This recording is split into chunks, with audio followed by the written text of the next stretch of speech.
Am I the a-hole for not wanting to be my wife's backup plan? Original post. I 34 male, wife 35 female. We have 3 kids and have been having marital problems for years. It reached a boiling point end of 2021 and we separated but got back together in 2022. Part of the condition of getting back together was that we attend therapy every 2 weeks for an entire year.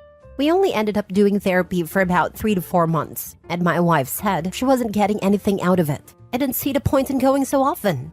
We both disliked the therapist, so I agreed, and we had noticed that things were getting better, so we were working on it on our own. The reasons we went to therapy and why we were having problems were A, she was not attracted to me at all anymore. B, she didn't want me touching her. She felt repulsed by my touch. I didn't want hugs/kisses/cuddling or any type of affection. C, she wants to explore her sexuality with other people, men or women. We've been together since our early teens and have only been with each other. D, she wanted to be alone. She had this feeling that she would be happier by herself. Things were getting better until a few days ago. I found an old confession she had written out from 18 years ago when a mutual friend kissed her. That was supposed to have been the entire story, but it details how much she liked the attention, and she actually pulled him into another room and kissed him. It didn't go any further than that, but I was still reeling. I asked her about it, and she said it was so long that she didn't really remember, but we're married and she's been faithful for the entire time, and we have a life together. I said okay, and it would take me a little bit to get over it, but our marriage wasn't in jeopardy and I just needed some time to adjust. Friday night, she told me a mutual guy friend who she was talking to has some issues, said they weren't going to be talking anymore. She was using my wife as an emotional support crutch, and his therapist suggested he stop leaning on her so much. I didn't like how much they chatted, but never voiced this. I asked her if there was more to this, and she confessed that he's been saying I love you for a while, and on Monday made a joke about how he liked her behind. All she said was, dude, come on, and he apologized. But I was upset that she didn't shut that down or draw a boundary. He was also asking her to hang out just the 2 of them, and she said no. Yesterday was a special anniversary for us and I wasn't in a good mood. We went for a walk and she kept asking me what was wrong, so I told her. I said, I'm upset about the cheating situation. I'm upset that you didn't set clear boundaries and shut his advances down sooner. And I'm upset that I keep planning for activities for anniversaries for years, and she couldn't be bothered to plan anything for today. As we were walking, I noticed she was starting to cry, and so we sat down on a bench. I asked her what was wrong, and she basically told me she still wants to explore things with other people. She likes the attention she gets from other men. She still wants to be alone, and she's still repelled by my touch, and has been pretending for a year, but doesn't want any physical affection from me whatsoever. She says she doesn't want to lose me or the life we've built, so we agreed to go back into therapy. But after thinking about it last night, I'm not sure if I want to continue. She's lied about so much, and I feel like I'm just her safety net. I'm waiting for her to decide to end the marriage because she wants to sleep with other people or just be alone, and I don't think it's fair for me to be a backup plan. I apologize for the length of the post, but felt full context was needed. Would I be the a-hole if I asked a divorce even though we agreed to go to therapy? Edit. For those people who have messaged me to ask, I'd like to clarify a couple things. 1. We both share responsibilities for the house. We both do dishes, laundry, cleaning, taking care of the kids. I don't have any problems communicating household tasks. I'm not some fat, negligent husband who sits on his butt and lets her watch the kids and cook and clean. 2. The reason I wanted to stop therapy with this therapist was my wife was chatting with a coworker and the message went inappropriate. I was fixing a backup phone that our kids used at work when I saw the messages pop up. I asked her about them and she gaslit me. She had already deleted them and told me they didn't exist. When I told her I saw them on the other phone, she apologized and confessed and stopped talking to the coworker.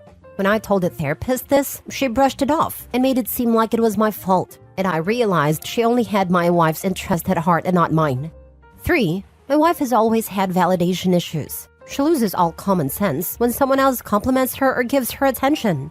I've tried for 20 years to be enough for her, but she finds other people's comments to be better. 4. Why am I still here? Despite everything, I absolutely love my wife with all of my heart. We have 3 children who I don't want to lose 50% of my time with, which will happen if we go shared custody. She is the most beautiful woman I've ever laid my eyes on, and she still makes me weak. 3 kids and 20 years later. I'm going to get a lot of insults of this, but this is the hardest decision of my life, and I don't want to live without her. I understand that for my own value and self-respect, I might have to, but it's incredibly hard. Now for the top comments before reading the update. Would not be the a-hole. You do deserve to be married to someone who isn't repulsed by you. I commend the attempt at therapy, but you're going to therapy to change your wife's mind about her attraction to you and desire for other men's affections. You went to therapy for 3 to 4 months, and your wife said she wasn't getting anything out of it because she doesn't want to change her mind. So what? You're going to sit around hoping she does? I'm not even sure that's an appropriate use for therapy. I'm sorry you're experiencing this. Not the a-hole, and I wish you all the best. Not the a-hole. I'd be out. She's a cake eater. I'm no one's backup or plan B. You don't deserve that either. I used to think that every relationship has a reacher and a settler, and you were always going to be one or the other. You just had to decide which you'd rather be. If you had asked me a few years ago, I would have been confident that that was just reality. Then I met my wife and was so happy to find out that I was wrong. I can't even express how good it feels when both people are wholeheartedly invested and attracted. I feel really bad for Opie because I don't think there is any way to fix this relationship. If Opie's wife is that far gone, I can't see how her feelings could reverse enough to make this work. Now for the update. Just wanted to update everyone who sent me messages, who were interested, and who offered advice. I read through over 1,000 posts over 2 days, and last night I had a conversation with my wife. I wrote it down on my phone and asked her to listen to it and not interrupt, and we can talk after. Start of the note. I don't know what you thought you were going to accomplish by telling me that you were repelled by my touch. You want to explore your options with other men and women and want to be alone. I think you thought if you were just being honest, it was right and okay. But it showed me just how little respect you have for me. I don't think you realize just how insulting and disrespectful everything you said is. You do not consider my feelings at all. You seek validation from other men and never set any proper boundaries until either I find out or a line has been crossed. I literally cannot remember a time in 20 years where you have said, "Stop, this is inappropriate, and I don't think it should go any further."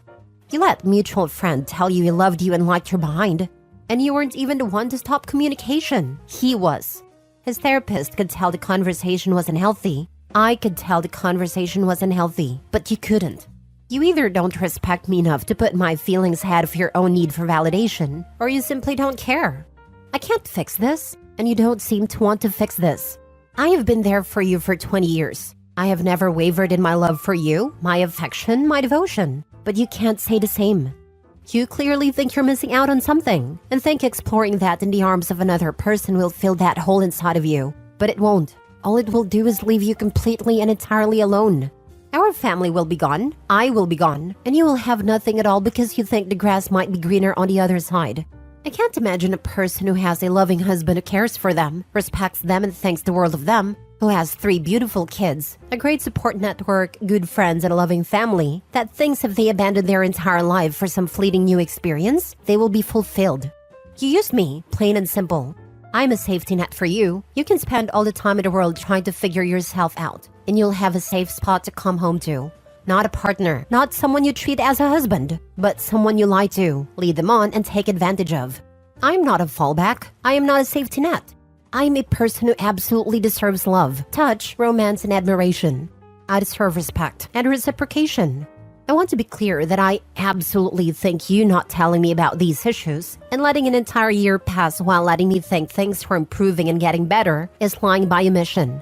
I will be attending therapy by myself to find out why I've been such a doormat, to figure out why I've tolerated such abuse and neglect from the person that was supposed to guard and protect me, who was supposed to share my life forever.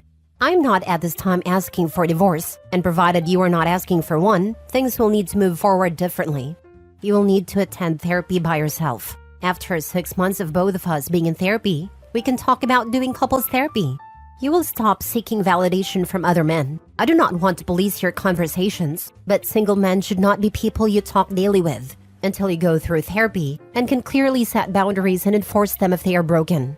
You have to win me back. You will have to woo me and get me to fall in love with you again. I expect romance and dates in our daily lives. The fact that I can't be romantic with you because you decided you didn't like it, but also decided that because you don't like romance, that I don't deserve it, is very selfish. I will not, under any circumstances, accept an open marriage. I don't ever want to hear of it again. I am not okay with you being with men or women other than myself. Asking for monogamy shouldn't be that big of an ask. And if that truly is a deal breaker for you, I understand. And we can divorce and you can pursue other people.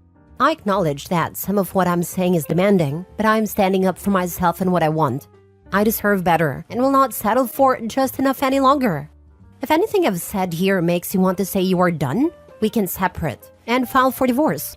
We'll sell the house and agree upon a 50-50 custody agreement for the kids.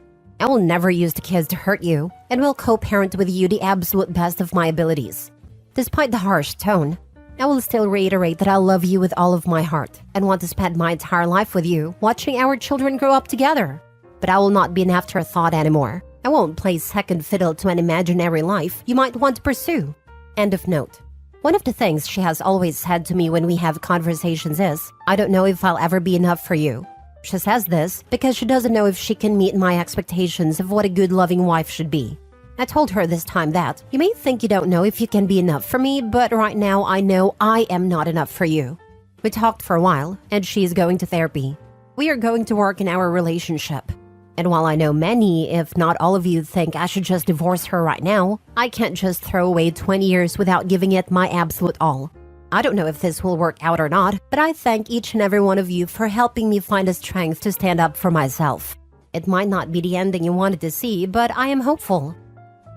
Mate, I wish you all the best, but I would have divorce papers drawn up and ready to hand over at her at the drop of a hat. This dude is just too close to see it. The only avenue she has and will explore is cheating, if she doesn't want to lose the fallback option right away. The wife is not a loyal person or someone anyone sane wants around. She has made it clear what she wants and how she feels about you. OP leaving has a greater chance of getting her to see that she's in the wrong and realize she does have feelings for him than his attempt to regain control over his situation. I mean, I stuck around when my husband cheated, but not because I sincerely thought he'd change. I just knew myself well enough to know I'd always worry I hadn't tried hard enough. So I opted for one last chance for my own sanity. I have no regrets. I found my backbone and left on my terms, and that was best for me. It may be the same for Opie. I hope so at least. Maybe we all deal with our situations differently, and that might be stepping stool way of dealing with it. Putting myself in his shoes, it feels like he is giving himself a false sense of control and might get blindsided. Last story. Am I the a-hole for ending things with a girl because she was sleeping with other people even though it was before we were exclusive? I, 32 male, am fairly happy with the life I've built for myself. My career, hobbies, and platonic relationships are more than enough to keep me happy, and don't actively look for relationships or intimate partners, even though I do hope to get married someday. Of course, sometimes people do come into my life and we date or sleep together, but it's not an obsession like I see with most of my friends. Then I met Helen, 28 female, at a party through mutual friends, and we really hit it off. I asked her out, and we had a great first date, and ended up sleeping together. Things seemed to move relatively quick from there. We saw each other about 5 times in a span of 2 weeks after our first date, all the while texting and even having an occasional phone call. I won't lie, I felt like I was falling pretty hard for this girl.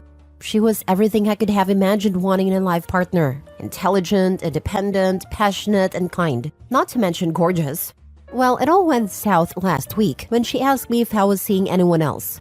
I told her of course not, and that I don't sleep with multiple people at the same time.